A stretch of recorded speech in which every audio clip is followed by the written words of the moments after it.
I don't think we need input from someone whose college degree looks like it was printed on a flyer for a night class, Jack Sullivan said, a smug smirk spreading across his face as if he'd just solved inflation with a pie chart.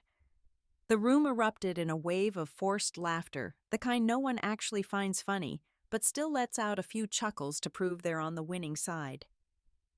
Eleanor Vance sat at the edge of the long mahogany conference table, her hands clasped neatly on its surface, but the pulse in her throat felt like a frantic drum solo. Her title on her business card still read, Founder Strategic Oversight. But everyone in this room, including her, understood what it really meant: ornamental. She was a potted plant in an expensive blazer. They were rehearsing for the government pitch. The pitch. A $500 million systems conversion contract that, in Jack's words, would catapult Apex Innovations to the next stratosphere.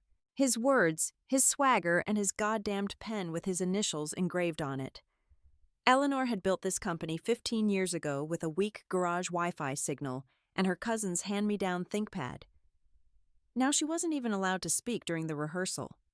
I mean, Eleanor has great instincts, Jack continued, taking just enough of a step back to sound magnanimous. But this is a different league. They want enterprise-level leaders, not founder-era nostalgia. More hollow laughter. Someone threw her a sympathetic grimace.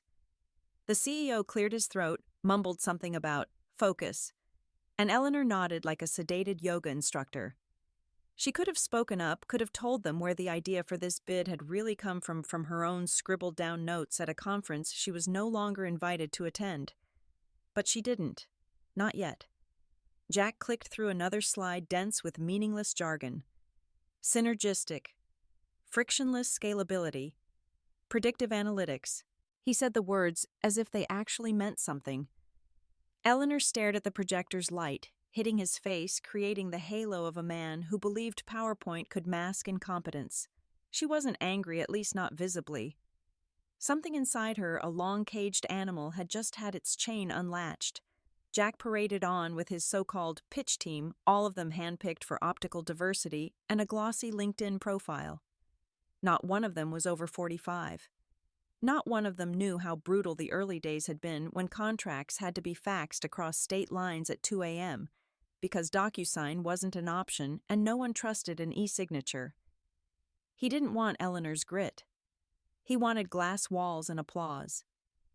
After the meeting, a junior staffer approached her timidly. "Ms. Vance, I just wanted to say what you built is really amazing. I read the company's founding memo." She smiled, a genuine one this time. "They should have let you do the pitch instead of him." The young man looked confused. "You think I don't know?" she replied softly and turned to walk away. She walked down the hallway that used to feel like hers. The click of her heels echoed in a place that now only spoke Jack Sullivan's language, overconfidence dressed in strategic jargon. He hadn't just replaced her. He was rebranding her entire career as his own product. That evening, Eleanor poured herself a glass of red wine and pulled up the old files. The ones she kept on a hard drive named after her first project, Odyssey 1998. Buried so deep, not even Jack's Golden Boy IT team could find it. It was a 2018 revision to the company's operating agreement, one no one else remembered, but she did. She co-authored it. And the clause was still there, clear binding signed by the entire board and legal counsel, Clause 4. 2. Be all federal projects exceeding a value of $75 million USD. Require final operational approval from the designated Chief Operations Officer specified in Appendix C. And Appendix C had only one name, Eleanor Vance. She took a slow sip of wine. The kind of sip you take only when the war has truly begun and everyone else is still asleep in the ignorant dark. Jack could have the stage, the applause, the board's backing. But Eleanor had the one thing that mattered, a signature he didn't have the authority to give. The fight wasn't over. It had just begun by the very rules she'd set. 2 weeks later, the press release hit like a firecracker. Loud, overly flashy, and missing the important details, just like Jack Sullivan's ego after a spelling bee. Apex Innovations secures $500 million federal contract to transform legacy systems for 14 agencies, In the centerpiece photo, there was Jack, his teeth white enough to guide ships at night, flanked by the core leadership team, handpicked for good optics and obedience. The article called him a visionary decisive, and Eleanor's personal favorite, a next-generation leader. Eleanor read it 3 times before her coffee got cold. Her name wasn't mentioned. Not once. The shock wasn't a slap. It was more like a spade digging into wet clay, deep, cold, and insulting. And then the final insult, she found out she was no longer on the org chart via a memo. Not a call, not even a BCC'd email. Just a forwarded Slack message from a junior analyst who had no idea. "Hey Eleanor, guessing this is a mistake. You're not on the project implementation team list. LMK." Attached was a PDF of the new org chart. Jack Sullivan at the top, followed by a waterfall of yes men and vanity titles. Eleanor wasn't on the family tree at all, not even as a twig. The contract. Her contract, the one born from back-channel conversations at a forgotten trade show in Tampa, had been scrubbed clean of her. She didn't reply to the message. She didn't fire off an angry text to legal. Instead, she opened the company's shared drive, navigated to the Strategic Archives 2018 folder, and started scrolling. They had forgotten she co-authored the updated operating agreement. They had forgotten the clause she'd fought to add after watching another company implode when an ambitious young VP tried to bypass governance in the name of efficiency. But she hadn't forgotten. There, under Clause 4.2b, she found it again. All federal projects exceeding a value of $75 million USD require final operational approval from the designated Chief Operations Officer specified in Appendix C. And Appendix C had only one name, Eleanor Vance. She leaned back in her chair, staring at the ceiling tiles, as if they might offer some divine commentary. Nothing happened, just the hum of the office air conditioning and a pigeon doing a clumsy waltz on the windowsill. Let him have his little parade. She'd built this company on systems structure and a ruthless memory for buried policies. A few blocks away, Jack Sullivan was holding court in a champagne-fueled meeting with their investor, Arthur Harrison, the closest thing Apex Innovations had to a silent patron saint. The man never raised his voice, never hurried and disliked surprises.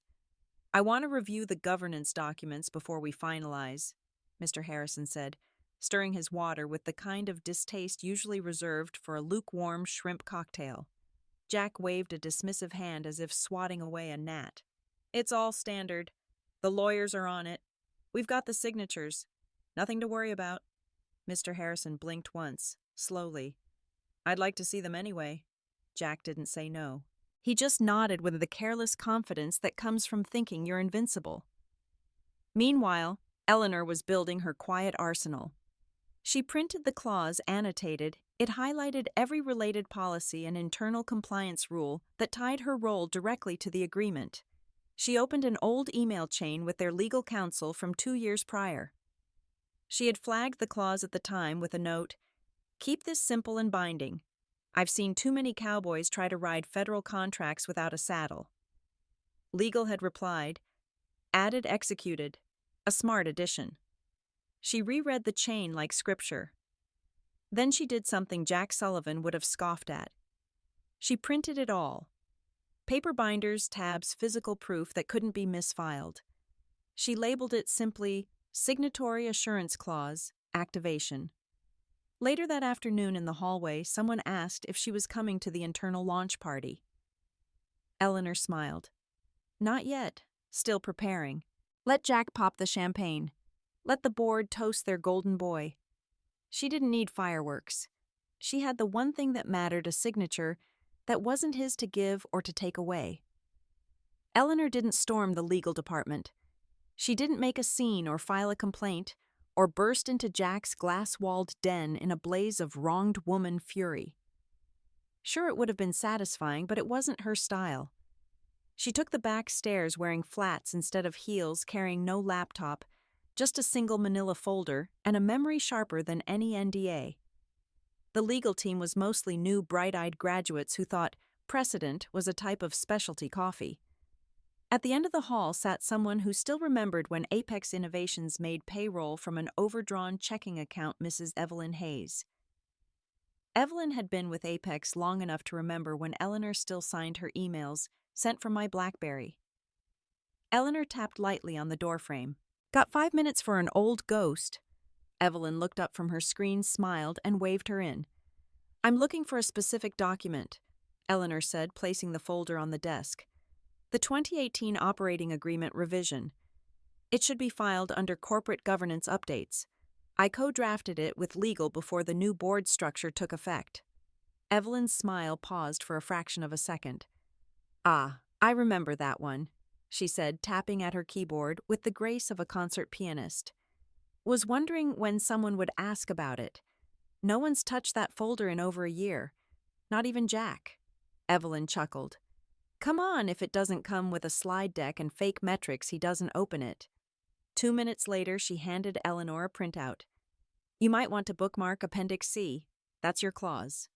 Eleanor flipped through the pages like a woman rereading a will one she knew named her the sole beneficiary. There it was. Appendix C. Designation of Executive Oversight Authority, Eleanor Vance. Scope mandatory.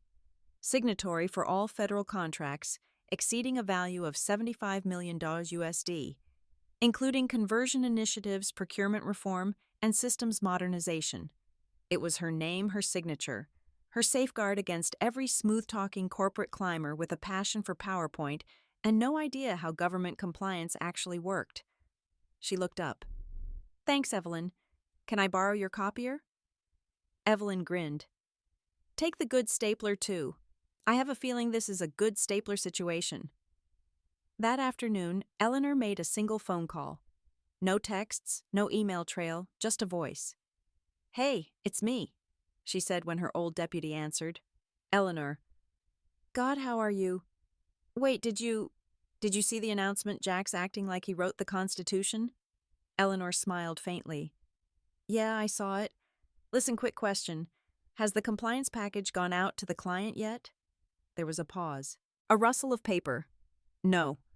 We're still finalizing the org chart and the attestation forms. Jack's taking his time. Perfect, Eleanor said. Let me know the second he sends anything. No delays. Should I be worried? Not yet, but he should be. She hung up and stared at the printed agreement. In her hands was the pin to the grenade. Legally, that contract was dead on arrival without her signature. Not a suggestion, not a courtesy, but a requirement. Jack Sullivan hadn't just sidelined her. He had walked into a minefield barefoot, still grinning for the cameras. Eleanor didn't need a title. She had the trigger. The launch party looked like it was designed by an algorithm that had read too many Forbes articles.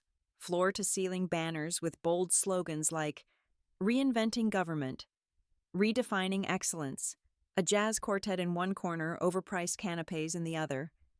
Everyone was wearing their "This is my moment" smiles.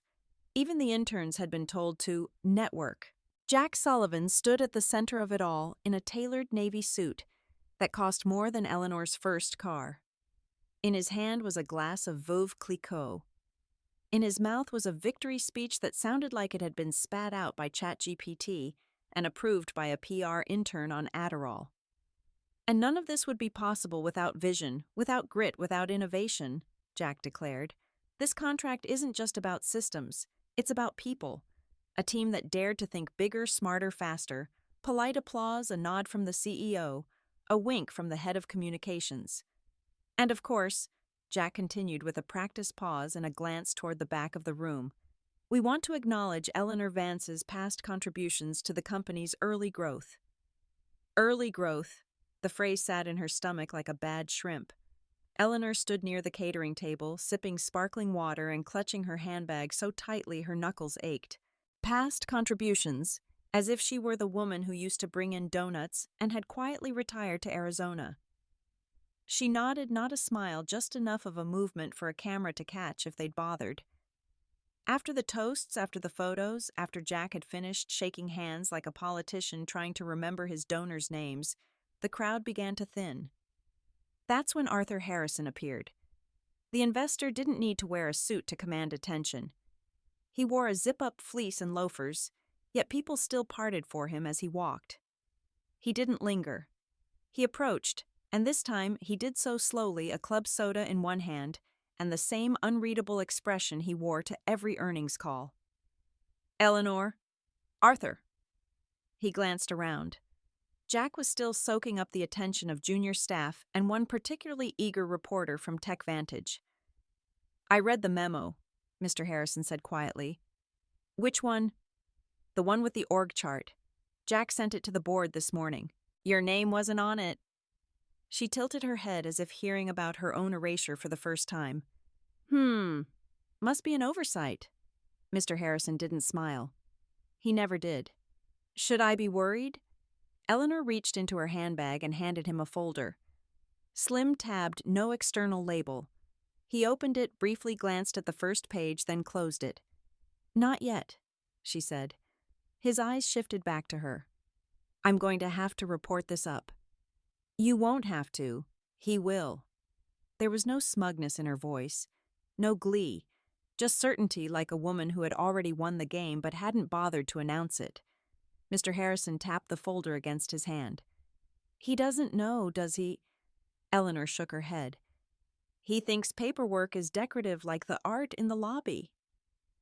Mr. Harrison looked over at the huddle of executives laughing at some slick joke.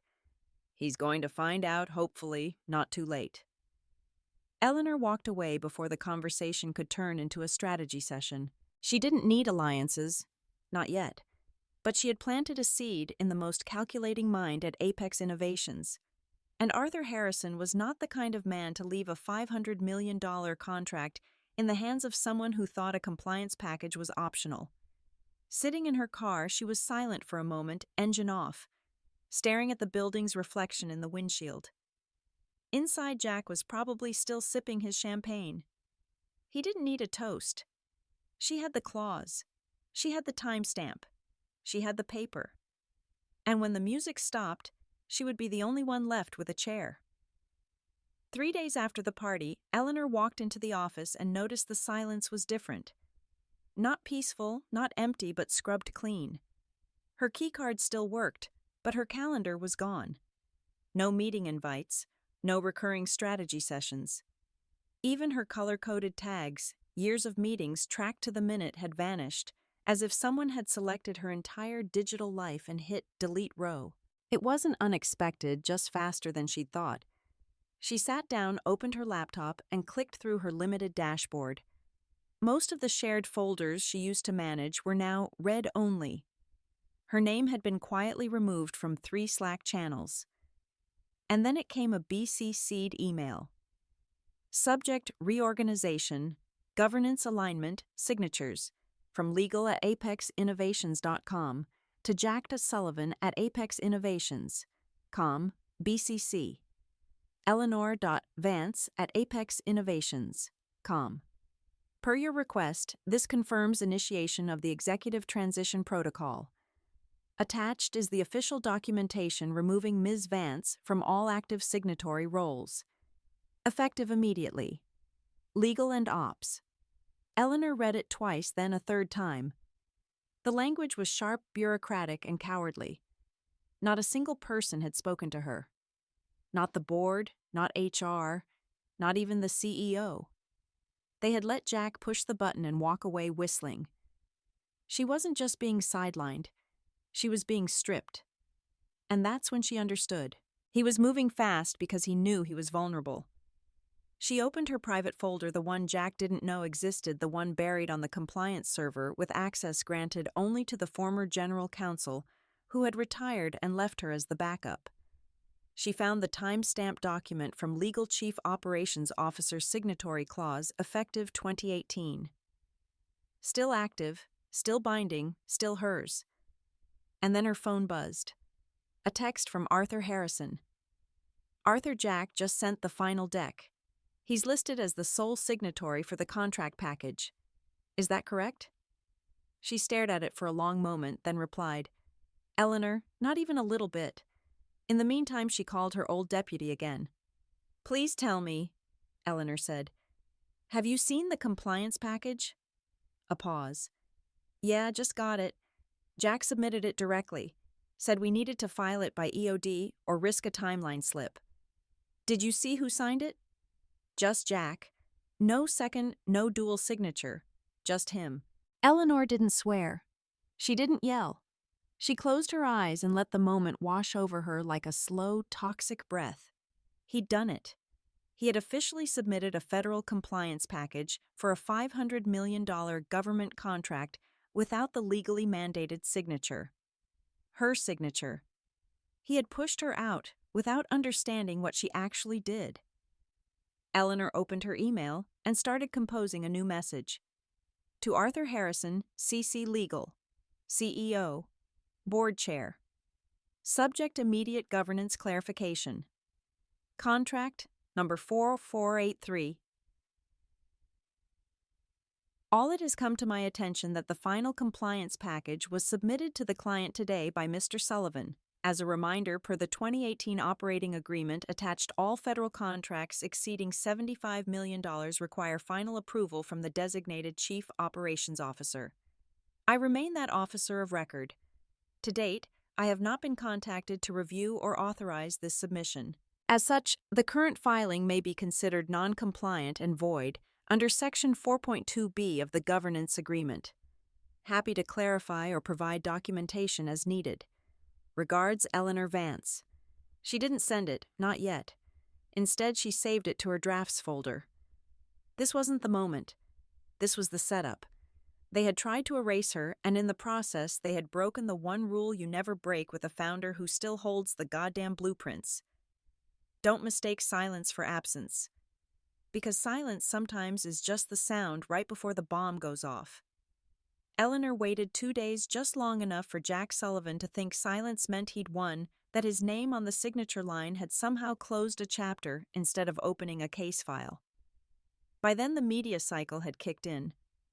Tech sites ran fawning articles about Apex Innovations' bold leap into federal transformation, quoting Jack as if he were the second coming of procurement reform. Meanwhile, Eleanor sat in a quiet conference room with a whiteboard, 3 binders, and a private Slack channel with only one member herself.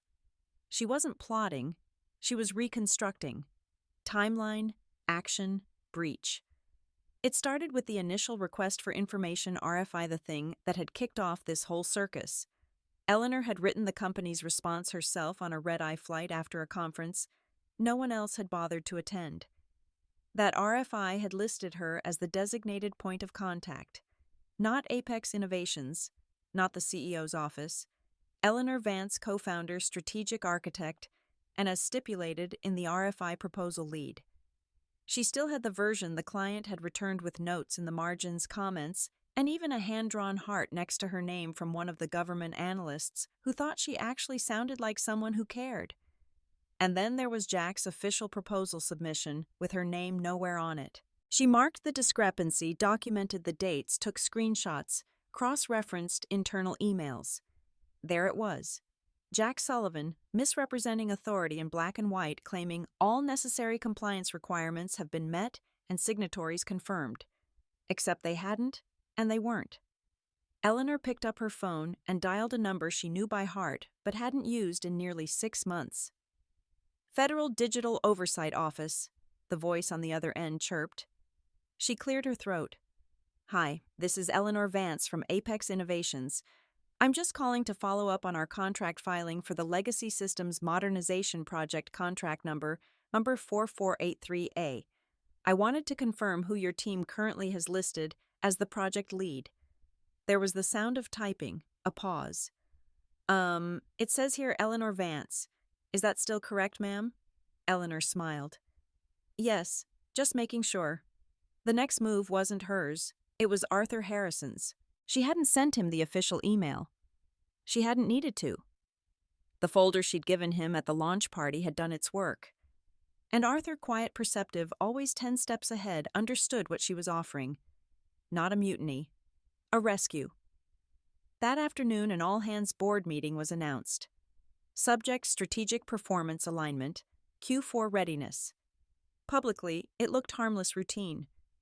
A chance for Jack to show off another slide deck and pat himself on the back for imaginary KPIs. But buried in the invitation was a name that hadn't appeared on any schedule for weeks, Eleanor Vance, observing attendee. Jack probably saw it and shrugged. assumed it was a courtesy, maybe even a favor. What he didn't realize was that every document she'd collected, every clause, every timestamp, every email with legal, every note on the compliance package, every discrepancy in the federal filing was now bound and indexed in a single leather-bound portfolio. And Arthur Harrison had read every word. Eleanor didn't walk into that boardroom like a ghost. She walked in like a lit fuse. She nodded at the CEO, said nothing to Jack. She took a seat at the end of the table. No laptop, no notes, just the portfolio. Jack strolled in 5 minutes late with a grin that could finance a stock photo series. "Hey everyone, ready to get started." Eleanor blinked slowly. He didn't even realize he was standing on a chessboard where every move had already been made. Let him talk. Let him present his numbers, his buzzwords, his hollow victories. The game was already over. He just hadn't heard the click yet. The conference room was too warm. Not hot, just warm enough to make expensive suits feel like straitjackets, and the air tasted of tension. The table was set with its usual corporate solemnity, bottled water, branded notepads, and a projector humming as if it knew what was coming. The client representative, a Ms. Miller from the Federal Oversight Office, sat at the head of the table. A sharp pantsuit, no jewelry, with the expression of a woman who didn't like her time wasted unless it came with plausible deniability. Jack Sullivan strode in with the confidence of a man who thought gravity answered to him. "Ms. Miller," he beamed, extending a hand as if he'd invented the handshake. "So glad you could join us. Excited to show you what the team has put together." She nodded, polite but unimpressed. "I'm just here to observe and clarify a few final compliance points before we move to the escrow stage." Jack clapped his hands once. "Absolutely. You're going to love this." He clicked the remote, and the screen lit up. The Apex solution, a Q4 strategic launch. Slide after slide. Jack paced through the presentation like a game show host with a metrics fetish. Projected savings, AI-powered transformation, unprecedented scalability. It was a marketing word, salad slick vague and utterly empty. The board members mostly nodded along. The CEO stared at a spot on the wall. Eleanor watched in silence, her hands clasped over the portfolio that hadn't moved in an hour. Then Jack got to the slide. Implementation Team and Compliance Authority. His name was there, big centered bold. Eleanor's was not. Arthur Harrison shifted in his chair, slowly like a tectonic plate. He pulled something from his briefcase that didn't glow, animate, or hum paper. He slid a single org chart across the table. No words, no drama. Just the paper. "See the name at the top?" he said, his voice dry as bone. Jack blinked, caught off guard. This is from an older version. We've restructured to reflect operational alignment." "Read it again," Arthur said. Jack glanced at the paper, trying to keep the smirk plastered on his face like it was glued there. "Okay, so Eleanor laid the groundwork. No question. But we've adapted the structure for the federal scaling parameters. She's moved into more of an advisory role. Big picture oversight." Ms. Miller looked up. "That's interesting, because our initial RFI response named Eleanor Vance as proposal lead, and as of last week she was still listed as Chief Operations Officer in your compliance documentation." The smirk faltered. "I'm sorry. Last week," Jack said. Arthur leaned back, steepled his fingers, and delivered each word like he was ordering an execution from a drive-through window. Eleanor never stepped down. Jack's mouth opened, but no words came out. Eleanor still said nothing. Arthur continued. "You submitted a compliance package naming yourself the sole authority. You removed her without a board vote, without procedural notice, and without updating the legal designation we all signed in 2018. The air in the room began to shift. No one moved, but the gravity had changed. "Surely," Jack said, laughing nervously, "we're not turning a box on an org chart into a federal case, Ms." Miller closed her laptop. "That box on an org chart dictates accountability in a federally funded interagency conversion agreement. Any discrepancy invalidates our ability to move forward without a formal review." The CEO made a sound that was half cough, half prayer. Eleanor pulled another document from her portfolio and slid it across the table. Same paper, different reaction. It was her original RFI draft annotated by the government agency. Her name was highlighted, a sticky note still attached faded with time.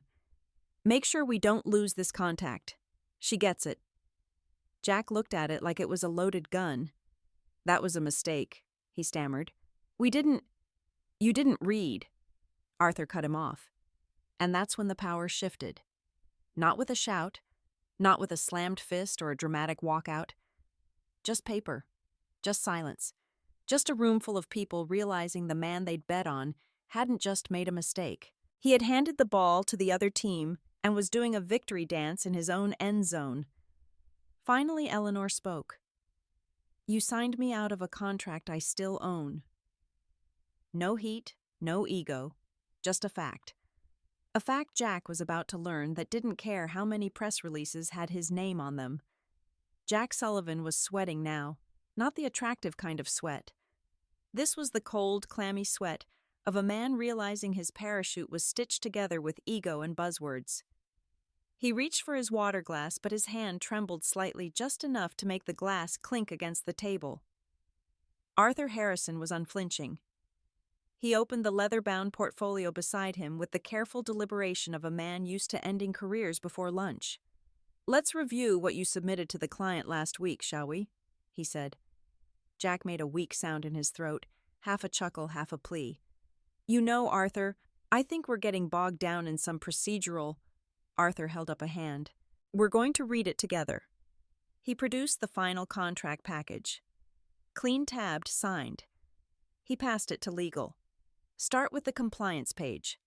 Their general counsel, a woman named Shaw with a courtroom poker face and a reputation for smelling blood before the rest of the room realized it had been drawn flipped to the relevant section. She read in silence, her eyes scanning the lines. Her eyebrows drew together. Then she stopped. Clause 42B. She tapped it with a lacquered finger.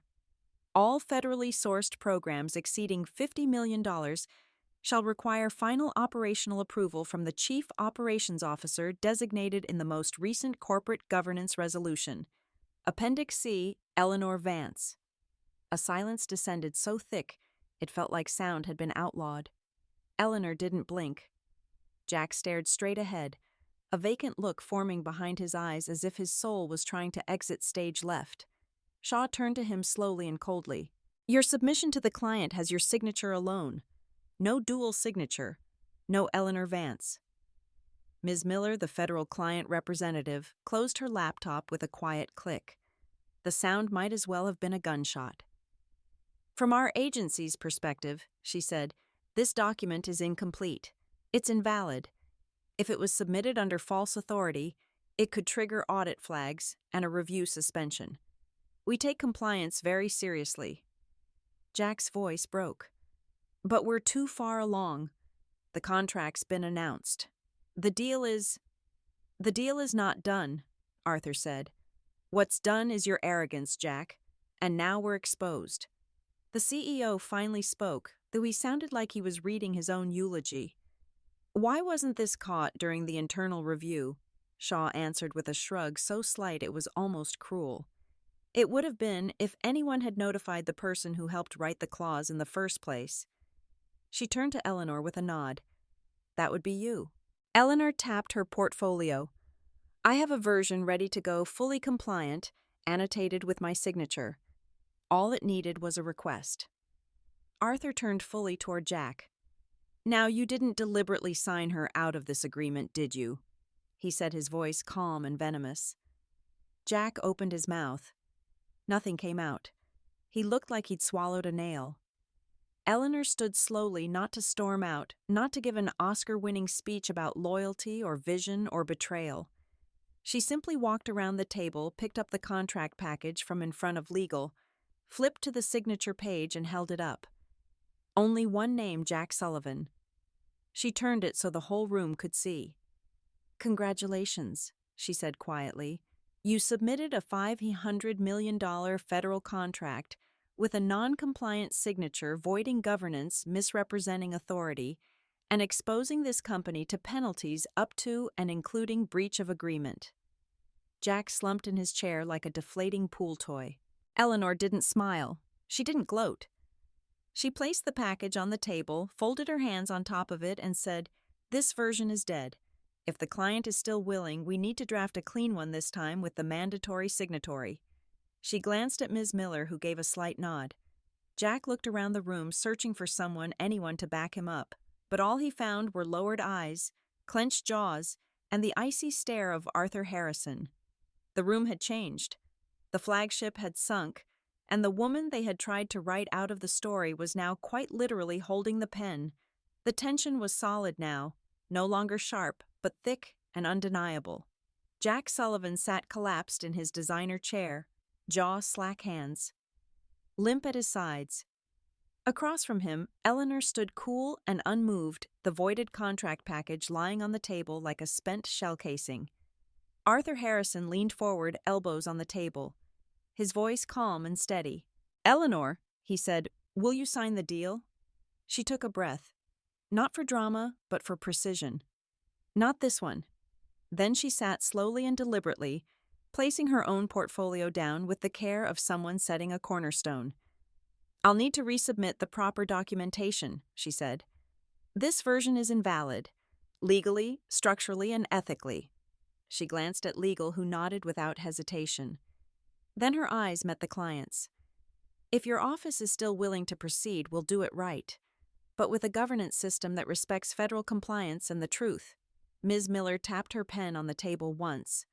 "We'd prefer that," she said flatly. "In fact, we require it." The CEO cleared his throat too little too late. "We will support whatever next steps you recommend, Eleanor." Of course they would. Now. Arthur pushed the dead package aside as if it were a coffee-stained napkin. "So we're agreed. This draft is void." He didn't look at Jack. He didn't have to. Two men from Human Resources entered the boardroom without a word. One stood near the door. The other walked quietly to Jack and whispered something that made his eyes go wide. "Wait, hold on. You can't. This is a misunderstanding. We're on the brink of—" Eleanor didn't even glance at him. "This isn't about the brink," she said. "It's about validation, and you just invalidated yourself." The room was silent as Jack was escorted out. No dramatic resistance, no thrown folders or shattered glass, just the quiet shuffle of broken pride on a polished floor. His nameplate would be gone by morning. His keycard was probably already deactivated. Eleanor opened a new binder in front of her. No fanfare, no speeches, just tabs, clauses, and compliance. Every line built by her hand. Every provision designed to outlast the egos of lesser men. She adjusted her chair at the head of the table and uncapped her pen. No one moved, no one spoke. Arthur raised an eyebrow. "Well," he said softly, "shall we begin again?" Eleanor looked up, calm, steady, and ruthless in the quiet way only the truly underestimated can be. "Already have." Click. The nib hit the paper. It wasn't just a signature. It was ownership reclaimed. It was architecture remembered. And it was the sound of Jack Sullivan's name being gently erased from the future he thought he had rewritten. No fireworks, no victory lap, just Eleanor Vance sitting where she belonged, the blueprint in one hand, the control in the other. And not a single person left at the table would ever forget it.